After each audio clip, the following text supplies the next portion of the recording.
Hello everyone, I am doctor Jivesh Yadav.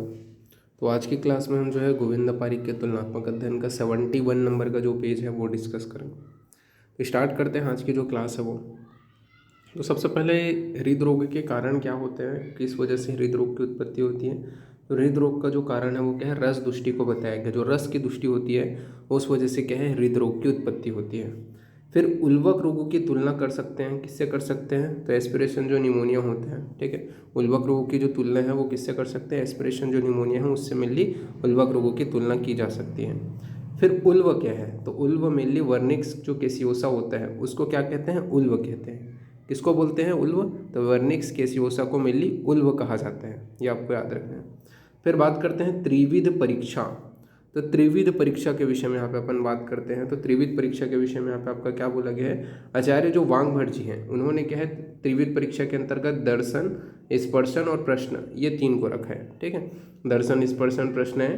परीक्षेते च रोगिणा, ठीक है, ये अष्टांग हृदय का आपका श्लोक है, ठीक है, कि दर्शन, स्पर्शन और प्रश्न, इसको क्या है, अष्टांग हृदय में मेनली जो वांग भट्ट जी है उन्होंने क्या है त्रिविध परीक्षा के अंतर्गत इंक्लूड किए हैं। चरक ने भी वही बोला है बट सीक्वेंस चेंज है। क्या बोला है उन्होंने, चरक ने दर्शन, प्रश्न, संस्पर्श परीक्षा त्रिविधे स्मृता, यानी कि उन्होंने दर्शन पहला सिमिलर ही बताया, सेकंड उन्होंने प्रश्न को डाल दिया, ठीक है, प्रश्न दूसरे नंबर पर रखा और तीसरे नंबर पर क्या है, संस्पर्शन रखा है। तो ये सीक्वेंस को याद रखना। चरक के अनुसार जब पूछा जाए तो दर्शन, प्रश्न और संस्पर्श, ठीक है, स्पर्श परीक्षा। और वांग भट्ट वांग भट्ट के अनुसार पूछा जाए तो दर्शन, स्पर्शन और प्रश्न, ये मेनली वांग भट्ट के अनुसार है। तो ये आपको चरक और वांग भट्ट दोनों के हिसाब से आपको याद रहना चाहिए, दोनों ने बताया बट दोनों का सीक्वेंस।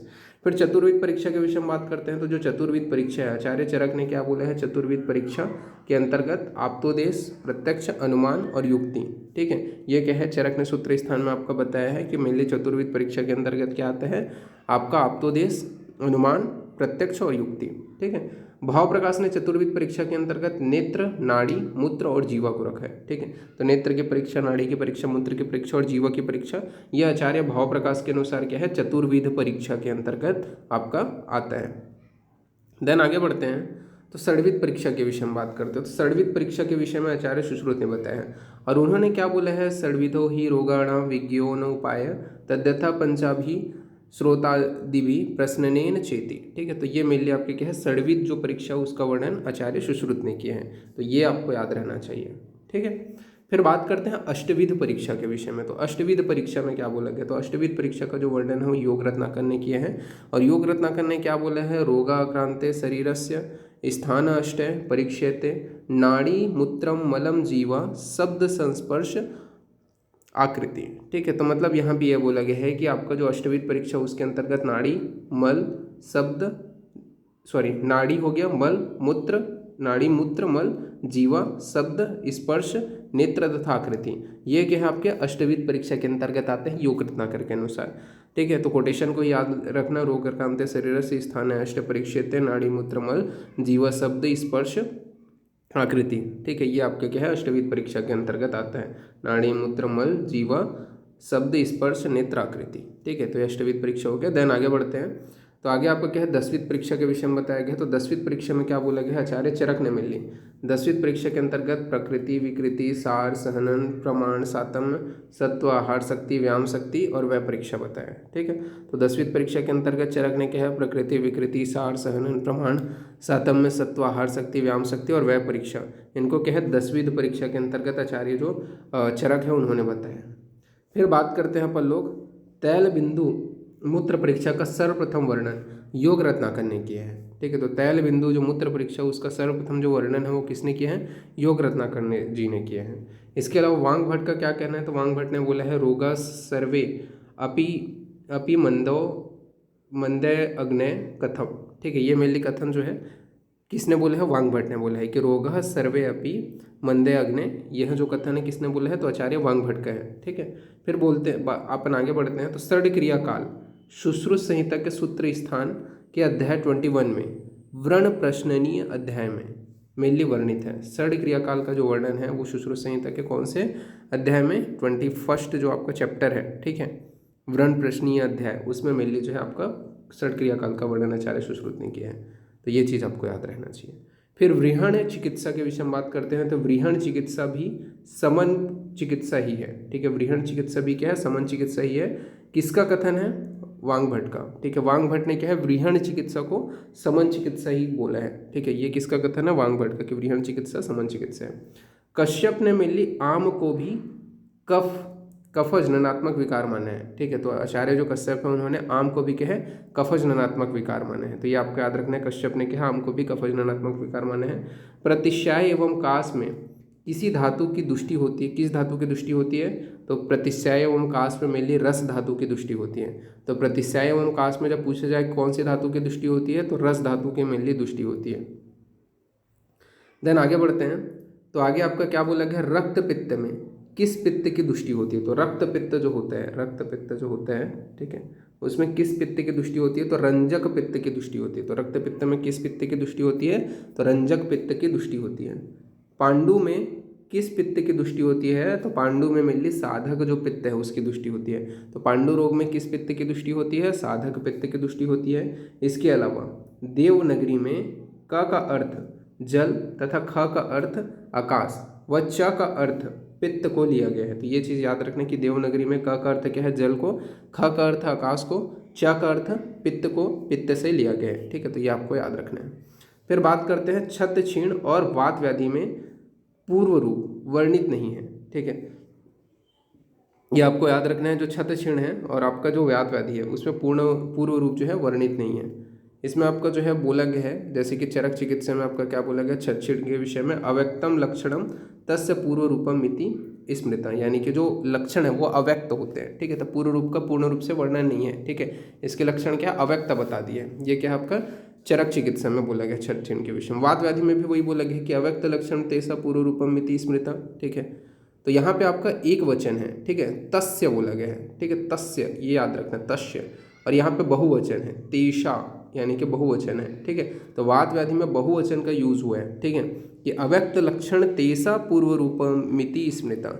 और यहाँ पे आपका जब तस्य बोला जाए तो आपका छत छीण, जैसे कि श्लोका से अगर आपका क्वेश्चन आ जाए कि पर्टिकुलरली दोनों का आपका कोटेशन सिमिलर ही है, ठीक है। अव्यक्त लक्षण किसका बोला गया है, तो छत छीण का, अव्यक्तम तस्य पूर्व रूपमिति स्मृता ऐसे करके बोला जाए तो ये छत छीण के लिए, क्योंकि तस्य मतलब एक वचन शब्द है, ठीक है। तेषाम पूर्व रूपमिति स्मृता ऐसा पूछा जाए तो वो वात व्याधि के लिए है। तो ये आपको याद रखना है पूर्व रूप के विषय में, ठीक है। देन बात करते हैं, चरक संहिता में गुल्म चिकित्सा प्रकरण में धन्वंतरी संप्रदाय का उल्लेख है, ठीक है। तो चरक संहिता जो है उसमें क्या है, गुल्म चिकित्सा प्रकरण में धन्वंतरी जो संप्रदाय है उसका उल्लेख है। तो चरक संहिता में गुल्म प्रकरण में किसका वर्णन है, तो धन्वंतरी संप्रदाय का वर्णन है। पित्तज गुल्म में शस्त्र कर्म के विषय में मेनली बोला गया है, ठीक है। तो उसमें आपको यहाँ पे बोला गया ना कि धन्वंतरेणाम अधिकारम क्रिया विधि, ठीक है। तो पित्तज गुल्म में शस्त्र कर्म के विषय में बताया गया। इसके अलावा अपन आगे बढ़ते हैं, तो यहाँ पे आपका जो है कफज गुल्म में अग्नि व क्षार कर्म दोनों बताए गए हैं, ठीक है। जो कफज गुल्म होता है उसमें अग्नि व क्षार कर्म दोनों बताए गए हैं।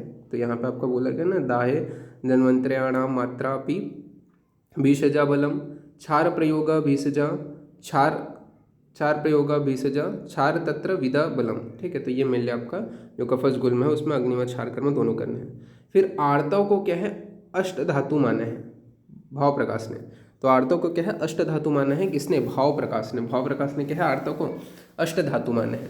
और ओज को क्या है, अष्ट धातु माना है चक्रपाणी ने। और ओज को क्या है, अष्ट धातु माना है चक्रपाणी ने। तो ओज को क्या है, किसने माना है, अष्ट धातु चक्रपाणी ने। ये आपको याद रखना है। देन बात करते हैं, हेमचूर्ण का जो प्रयोग है वो क्या है, विष नाशनार्थ, ठीक है, विष के नाशन के लिए बताया गया है। विष को नाश करने के लिए किसने बोला है, तो चरक ने, ये कोटेशन है आपका, ठीक है। तो क्या बोला गया है, हेमचूर्ण का जो प्रयोग है वो विष के नाशनार्थ में लिए प्रयोग किया जाता है। हेमचूर्ण का प्रयोग प्रॉपर पूछा जाए, हेमचूर्ण का प्रयोग किसके लिए प्रयोग करते हैं, तो विष के नाश करने के लिए, ठीक है, चरक ने बताया। फिर मुक्ताग्य जो चूर्ण है उसका रोगाधिकार क्या है, तो श्वासन, ठीक है। श्वास रोग में मिलली जो है मुक्ताग्य चूर्ण का प्रयोग करते हैं। तो श्वास रोग जो है उसमें क्या है, मुक्ताग्य जो चूर्ण है उसका प्रयोग किया जाता है। और रस शास्त्र में मंत्र का संबंध ब्रह्मा से है एवं तंत्र का जो संबंध है वो शिव से है। तो रस शास्त्र में मंत्र का जो संबंध है वो ब्रह्मा से है एवं तंत्र का जो संबंध है वो किससे है, रस शास्त्र से है, सॉरी, तंत्र का जो संबंध है वो शिव से है, ठीक है। तो रस शास्त्र में मंत्र का जो संबंध है वो ब्रह्मा से है और तंत्र का संबंध शिव से। अग्नि और शुक्र की रक्षा का निर्देश दिए हैं योग रत्नाकर ने। किसने दिए हैं? तो योग रत्नाकर ने। अग्नि और शुक्र की रक्षा करना चाहिए, ये किसने बोले हैं? तो आचार्य योग रत्नाकर ने। फिर आगे बढ़ते हैं। तो आगे आपका क्या बोला गया है? यहाँ पे आपका जो है योग रत्नाकर का यहाँ पे कोटेशन दिया हुआ है। क्या बोला गया है? अग्नि मूलम बलम पूया रेतसा मूलम च जीवितम तस्मात् सर्व यत्ने व्रीहि शुक्रम रश्य। ये योग रत्नाकर है। मतलब उन्होंने ये बोला है कि जो शुक्र है, ठीक है, और जो आपका अग्नि है, ठीक है, उनका जो है मेनली क्या करना चाहिए? रक्षा करना चाहिए। श्लोक आपका कोटेशन दे दिया गया यहाँ पे। फिर आपका बोला गया है मेनली कि शुक्रायत बल पूषा, ठीक है, तो यहाँ पे आपका बलम पूषा, सॉरी, तो शुक्रायंत बलम पूषा, यह जो कथन है वो किसमें है? भैषज रत्नावली का है, ठीक है। शुक्रायम बलम पूषा, यह जो कथन है किसका है? भैषज रत्नावली का है। इसके अलावा गदर्भ अस्थि भस्म का प्रयोग स्वित्र में लेप के रूप में प्रयोग करना चाहिए। तो गदर्भ जो अस्थि है, अस्थि भस्म है, गदर्भ अस्थि भस्म का प्रयोग स्वित्र के जो चिकित्सा उसमें लेपनार्थ बताया गया है। तो ये भी आपको याद रखना है, ठीक। देन बात करते हैं जो गज अस्थि भस्म है, गज अस्थि जो भस्म है उसको का प्रयोग कहाँ पे किया जाता है? तो अर्श में लेपन के लिए किया जाता है। तो गज अस्थि जो भस्म है उसका प्रयोग क्या है? अर्श में लेपन के लिए किया जाता है। वह चरक ने ध्वज भंग का, वह सुश्रुत ने उपदंश का, एवं भाव प्रकाश, जो आपके भाव प्रकाश हैं, ठीक है, भाव प्रकाश ने क्या है? फिरंग रोग का वर्णन किया है, ठीक है। तो ये चीज़ को थोड़ा याद रखना कि चरक ने ध्वज भंग, चरक ध्वज भंग, सुश्रुत उपदंश, चरक ध्वज भंग, सुश्रुत उपध्वंस, और आपका उपदंश क्या है? भाव प्रकाश फिरंग, ठीक है। भाव प्रकाश कौन है? फिरंगी है, ठीक है। ऐसा करके आप याद कर सकते हो। तो भाव प्रकाश फिरंग, ठीक है। तो भाव प्रकाश ने फिरंग का, सुश्रुत ने उपदंश का, चरक ने ध्वजभंग का मेनली वर्णन किया है। इसके अलावा औपसर्गिक रोग का वर्णन सुश्रुत ने किया है। औपसर्गिक जो रोग है उसका वर्णन आचार्य सुश्रुत ने किया है। और अपसर्गिक मेह का जो वर्णन है वो भैषज रत्नावली में मिलता है, ठीक है। तो ये चीज़ याद रखना है। इसके अलावा बाह्य स्रोतसों की मलायन की जो बाह्य स्रोतस होते हैं, ठीक है, उसको क्या है? मलायन की संज्ञा दी गई है। तो बाह्य जो स्रोतस हैं उसको क्या है? मलायन की संज्ञा दी गई है।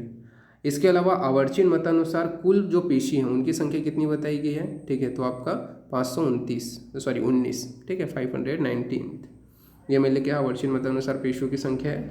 इसके अलावा अष्टांग हृदय ने मर्म के टोटल 6 प्रकार बताए हैं। उन्होंने धमनी मर्म के अंतर्गत, मतलब उन्होंने क्या है, धमनी जो मर्म है उसको अतिरिक्त माना है, ठीक है, धमनी मर्म को अतिरिक्त माना हुआ है, तथा मर्मों की संख्या 9 बताई है, ठीक है। ये आपको याद रखना है। तो आपको पता ही है कितने हैं आपके जो टोटल जो आपके मर्म है, ठीक है, वो 107 है, ठीक है, आचार्य सुश्रुत के अनुसार। ये भी आपको याद रखना है, ठीक है।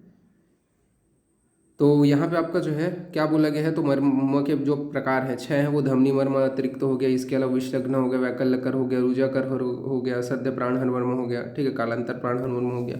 ये 5 आपके टाइप्स हो गया, और धमनी जो मर्म है वो एक्स्ट्रा बताया गया, तो 6 टाइप बताया गया, ठीक है। तो ये आपको याद रखना है। तो यहाँ पे जो पासवर्ड रखूँगा वो मैं, चरक ने क्या है? ध्वजभंग का वर्णन किया है, सुश्रुत ने आपका क्या है? उपदंश का वर्णन किया, और भाव प्रकाश ने क्या है? आपका फिरंग जो रोग है उसका वर्णन किया है, ठीक है। तो ये पासवर्ड रहेगा CDSUBF, ठीक है। तो यहाँ पे ये जो लेक्चर है वो फिनिश होता है। नेक्स्ट लेक्चर में इसके आगे का अपन देखेंगे, ओके, ठीक है। तो फिर थैंक यू क्लास।